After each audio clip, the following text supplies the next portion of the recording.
Excellencies, colleagues, and partners, the impacts of COVID-19 have hit hard on vulnerable people, vulnerable women amongst them, and I thank the Union for the Mediterranean for bringing together this timely and also important discussion so that together we can focus on the challenges and rally around solutions to leave no one behind at this critical juncture. In UNDP and along with our UN partners, we recognize the major challenges that are facing women and girls at this time.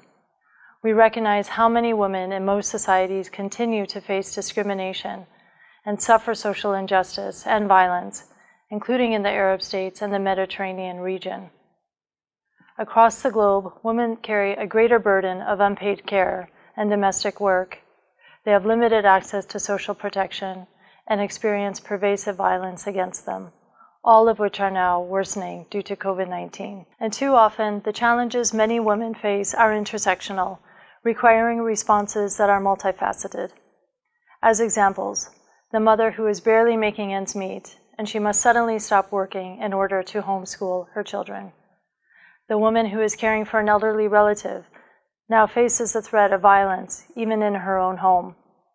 And the girl who is a refugee and saw education as a way ahead, but now finds her classroom closed, but has no access to the internet. And the young woman with a disability who sees her support network crumble. The challenges facing women across the region are as vast as they are deep, and the need for new approaches with women at the center has never been greater. The pandemic is a once-in-a-generation opportunity, finally, to set the record straight. It provides us with a rare chance to do things differently, to transform existing socioeconomic models towards a renewed social contract that prioritizes social justice and gender equality. In this context, together with our partners, UNDP has been doing our utmost to advocate and support policies that seize the opportunity and that put women at the center during COVID-19.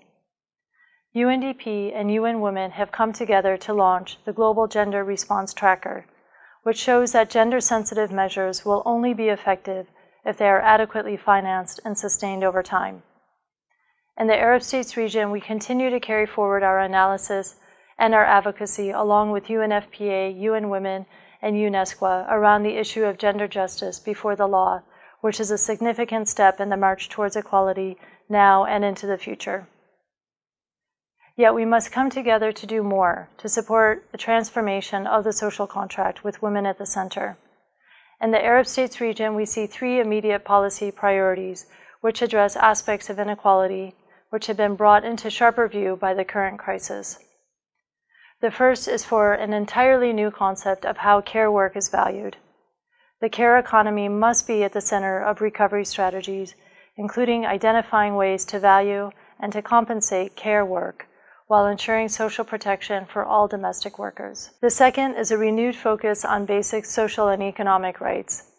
In July, UNDP produced a global analysis demonstrating that a temporary basic income to support the poor in 166 developing countries is feasible. Such approaches promote women's agency and open the way to reconsider how to ensure a level of social protection for the most vulnerable. They also help address the vast socioeconomic challenges highlighted by the socioeconomic impact assessments, which UNDP has led technically at the country level with our partners to inform responses which ensure that no one is left behind. The third is to tackle the digital divide. The future is digital, and this is an important opportunity for girls and women to continue to make gains in education and to catch up in the marketplace by increasing digital access and mastering digital tools.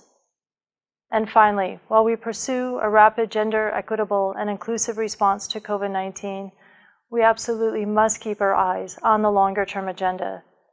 The good news is that by putting women at the center of the agenda now, we not only support an inclusive and sustainable response to COVID-19, we also support renewed progress on the path to the 2030 Agenda.